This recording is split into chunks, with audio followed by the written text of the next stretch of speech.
In the last few months, this channel has seen a lot of hairstyles and hair colors from me, and I haven't spent more than $50 on these hairstyles and hair colors.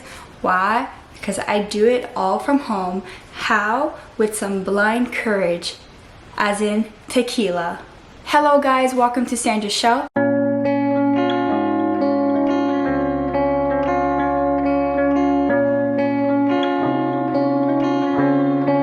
Obviously, I'm joking, but it doesn't negate the fact that I save up to hundreds to thousands of dollars on my hair by simply doing the hair and the hairstyles I want to achieve at home with the help of my mother, and sometimes just with myself and using scissors and just going for it.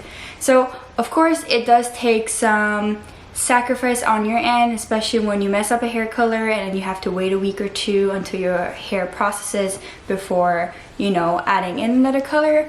But it's much better than the alternative. I have horror stories in which I went to a hairdresser and she did a terrible job and she did not want to refund me, and I spent over $250 for a hairstyle that I hated and for a color of hair that I hated, that basically I didn't ask for. So then the next week my mom just did it all by herself at home, and I was happier than ever, and it cost us less than $20, and my hair was healthy because my hair grows like crazy still. And so that brings us to this week's video, which is frugal living tips. These frugal living tips will help you lead a much cheaper and intentional life. So why would someone choose a frugal lifestyle? Well, the reasons are many, but mostly people want to pay off their debts, they want to save for big purchases, or even they just want to retire early. So therefore, they want to save as much money as they can from specific areas, and therefore they lead a frugal lifestyle. It could be anywhere between a year, 5 years, 10 years, the rest of your life. It all depends on you.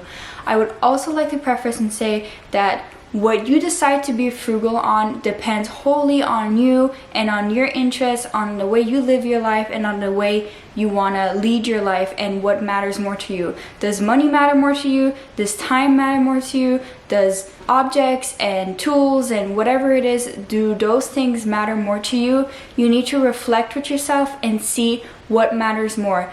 Does it matter more to retire early, or does it matter more to have the brand newest car by next season? So you need to think to yourself truly about what you're willing to sacrifice and what you're willing to not sacrifice. Like for me, for example, I'm not willing to sacrifice my love of purchasing and owning books. However, I go about it in the smartest way. So I will never buy a new release book. I will wait 1 to 2 years until the new book is released to half a price, to a quarter price, etc., until it's released into paperback.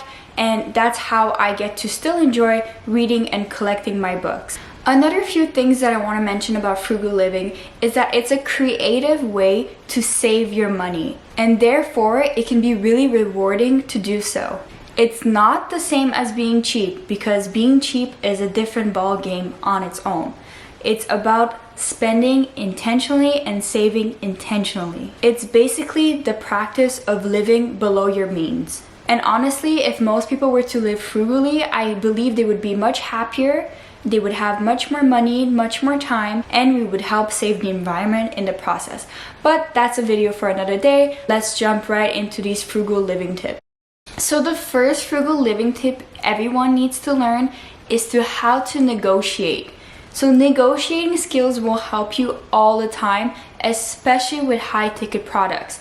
When I talk about high ticket products, I mean like negotiating for a new car, negotiating for a mortgage, etc. So those are places where you really need to use your power of negotiating, your powers to buy and sell in order to save extra hundreds to thousands of dollars. Obviously, you're not going to start going to every store and negotiate for $1 off, because that would be ridiculous. You need to use those negotiating skills to the places that really matter, and you really need to harness those skills, because that's something that people will take advantage if they see that you cannot negotiate and you're just willingly, blindly willing to accept anything that they give you, any offer that they give you. So you need to put your foot down and negotiate. One example of a small negotiation that has served us a lot in my household is internet bills and also phone bills. So the internet bills and the phone bills are separate bills in our household because we use our phone bills with Fido and internet bills with Rogers. And so my mom is amazing at this. She will negotiate to the point where it's like the person will literally just give in and will have like better deals every year. And so she does this every year, but she saves us a lot of money in the long run because we always negotiate to a better plan every single year somehow. In this second tip, I will personally call myself out, but that's okay because I'm working on it. And it's to learn how to fix your car. Like, you need to learn what your car is. It's not just a box that just brings you to point A to point B. It's actually a really tricky vehicle that has a lot of requirements for it to have a full functioning and for it not to burn your gas like crazy. So therefore, you should learn the basic stuff at least, such as how to fill up your windshield fluid and even maybe how to do an oil change, because that would save you money from keep on going to the mechanic and to the shop, and you spend money going there and you spend money fixing and consulting, and then you spend money going back home, etc. So if you could just figure out the simple problems and how to fix them, or even if you are not good, you can ask someone in your household to fix them. I know my dad has taught me how to put air in my tire, and anytime I have a problem, I will ask him and hopefully learn from that problem. Let me just say, I need to learn before I move out because I won't be able to just always rely on dad. So yeah, that's how you can save a lot of money as well. The third frugal living tip is to use and utilize your local libraries. A lot of people don't go to the library anymore, which is unfortunate, myself included. I don't go as much since I've been out of university. However, I think libraries are such a great tool. They're such free resources. They help us so much with everything. I remember going to the library when I was younger and I didn't have any books, and I read all the books in one section.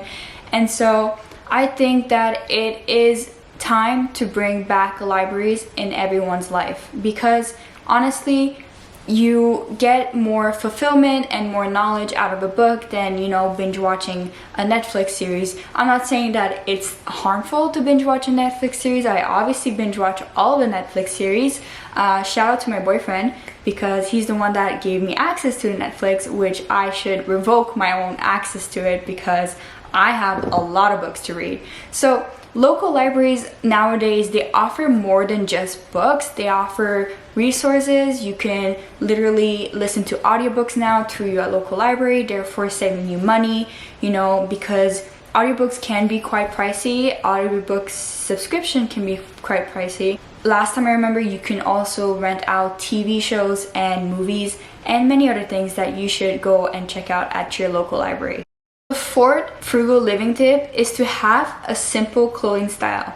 Now, this one is not for everyone, and I know a lot of people will not accept this, but personally for me, I think like if you stay with neutral colors and neutral style, you can pretty much rock them like all throughout the year, and you don't have that constant need of like updating your style, updating your wardrobe, impressing people or outdoing your outfits every day. I mean, sure, if that's an area where you want to keep spending money on and you just really like, then that's up to you. Then you'll have to find ways of doing that and spending money better in that category. But for me personally, I just need a few shirts, a few sweaters, a few jeans, and I'm pretty much set. I'm a person that's also cold in the summertime, so like I'll still wear jeans and sweaters in the summertime, and also because Canada's weather is super unpredictable. But a simple clothing style can really help you. It helps from eliminating all the decisions you have to make. It helps from always trying to like struggle between colors and struggle between fashion styles and trends. You can just stick to a trend and make it work for you. Along the same line, my fifth frugal living tip is to unsubscribe from email lists, especially the email lists that show you all the clothing brands and the specials that the stores have, like, you know, save 30% off, save 50% off, etc. Because those email basically encourage you to purchase more and to actually go out and buy things that normally you would probably just not go and do because you don't even know about the sale. I mean, I would keep one or two if you're really strong in like not spending money on clothes and like you know that you need to get something and you're waiting for that sale to happen, then that's a different approach. However, most people, they see emails and they just want to go and buy even though they don't need anything or want anything immediate. So that's what I'm saying. Be wary of emails. They cloud up not only your space on your inbox, but they cloud your judgment as well. Along the lines of clothing, let's go to frugal tip number 6, which is to hang up your clothes on a clothing line or a clothing rack instead of using the dryer machine. Why? Because the drying machine takes a lot of energy and therefore a lot of electricity and therefore a lot of money. So drying your clothes, it's much better. You also risk less to ruin fabrics or shrink fabrics. So it's just an easy thing to do, and you know, like, give it 2 to 3 hours depending if it's a hot day, if you're drying outside or inside the house. Your clothes will be good to go either way. You're not only saving money, but you're helping the environment as well. Frugal living tip number 7 is to use coupons wisely. When I say use coupons wisely, is that a lot of people use these coupons and they're like, oh, I'm getting 50% off on this big thing. But this big thing, they don't really use it, so therefore you're basically spending more money than you should just because you want to use these coupons, and that's really a trap that a lot of people fall into. So you need to be sure that you're using coupons in the most smart and effective way, coupons that you actually need. And you can't just always wait for coupons or sales to buy items. So you need to be wary about that, and you need to know when to make the purchase and when not to make the purchase. And therefore it's the same with the coupons. You need to know when the coupons benefits you and when the coupon doesn't benefit you. Frugal tip number 8 is to shop at thrift stores. Now, thrift stores are a really good option and alternative because you give a second or third life to items and clothes that would normally just be discarded, and you also save a lot of money. So in the States, I know that they have Goodwill, and here in Canada, we have Value Village. So those are both good options to go and shop at, or whatever local thrift stores that is around your house. Frugal tip number 9 is to stop using your car. I don't mean like stop using your car indefinitely, but I mean like instead of using your car to go down the street or across the street for grocery shopping, why don't you use your bike, or why don't you start walking? Like that, you also combine exercise with, you know, saving money, saving gas, and you're also saving the environment. We got so lazy as a society that we do not want to walk anywhere. We just want to use our cars, and it's really sad because we also spend a lot of money using our cars. It's really, really expensive to maintain a car with insurance, gas, and other improvements. So I would recommend, you know, try to use a bike, get a bike. Bike is cheaper, or just walk if you like walking.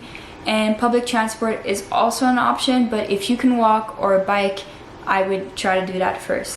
So frugal living tip number 10 is to save energy in the home. Therefore, you need to turn off the lights as soon as you leave a room. You need to turn off the faucet as soon as you're brushing or doing anything like washing your face, because that's just running water, money down the drain. Same thing goes for when you're showering. You should, you know, stop the water when you're shaving or doing other things and then resume the water. One that I notice a lot, not in my own house but in other people's house, is TV that is consistently on or running. That drives me crazy to begin with, because like I would rather have quiet than something running. And also, like, that's a lot of electricity being used and burned for nothing, you know? Like, my mom, when I was younger, she used to say, who's watching the TV? Is the TV watching you? Like, you know what I mean? So I adopted that habit from a very young age. If I'm not in front of the TV, I'm not watching the TV, there's no reason for it to be on. So hopefully you'll remember that for the next time. who's watching the TV? Is the TV watching you? Frugal living tip number 11 is to exercise at home. I feel like when I told all of my friends that I exercise at home, they were like, how do you do that? There's no way you're exercising at home. It's too hard. There's not enough things to do at home. And I always proved them wrong, and actually a few times they've came and exercised with me at my house. So with exercising at home, you can also buy some exercising material or workout materials that are cheaper, and you wait for the holiday time to buy them. So like say a treadmill or a bench press or weights, and you know, like you buy them once and you have them forever and you can use them forever in the house. Most houses or places have stairs, so you can utilize that. So that's like your own little stairmaster, and you go up and down, up and down. And there's just so much you can do at home, and you can work out at home and you save hundreds of dollars, and you don't feel that guilt that you have a membership but you're never going to the gym. So for me personally, it works for me, and you also save time and money and gas in going to the gym and coming back. So it's actually much more beneficial in the long run in so many more aspects than just saving on a membership. The last frugal living tip that I want to recommend is using cashback. Using cashback for your credit cards or for online shopping or for your mobile app, and therefore you get cashback on the purchases you make. It's not much, but it still adds up to something. You could save anywhere between $100 to $400 a year, which if you do the math, that's like $1,000 to $4,000 in 10 years. That's all little tips and tricks that actually help with a frugal living lifestyle, because maybe you do spend a little bit more on groceries and you can earn cash back. For cashback online shopping, I love to use Rakuten. I always link Rakuten and tell my friends and family about Rakuten, because I've made over $400 now, and only by buying books through Rakuten using the Rakuten extension. If you're interested in earning some cash back, I will link Rakuten down below for you. So that was it. That was the frugal living tips, the 12 frugal living tips. Obviously the 13th, you can take it as doing your hair and your nails and whatever it is, makeup, essential beauty care at home for men and for women. So now I want you to let me know what are some frugal living tips that you live by, because I know that this is personal to everyone. Not everyone might agree with this list, and you might have different ways of interpreting frugal living and different ways of actually exercising frugal living. So please do let me know, because I'm interested. I always want to learn more, and I'll probably make more videos on this topic in the future. And always, everything is on my blog, linked on my blog, and linked down below in the description. If you like this video, please give it a big thumbs up, and I will see you on the next shelf. Bye!